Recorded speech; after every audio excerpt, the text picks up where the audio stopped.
In this video, I'm going to show you how you can hide tagged photos on Instagram.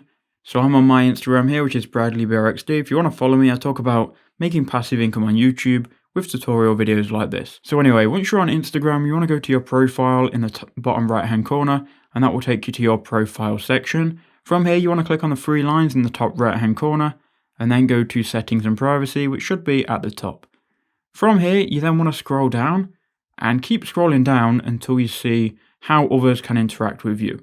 Now the second one down will be tags and mentions. Go ahead and click on that. Once you're here, you then want to click on manually approve tags and then turn that feature on. And then if you click on review tags below it, it will then show you all of the tags which are pending and which are currently tagged on your account. So click on tagged. Then you'll see all of the photos which have been tagged on your account. And if you want to hide them, you can click on select and then select any of them. And you can then either hide them or remove. So I'm going to click hide, and hiding them will just hide them from your profile. You will stay tagged on the person's Instagram feed. If you want to remove your tags completely, click remove. Otherwise, click hide, and that's all you've got to do to hide your tagged photos.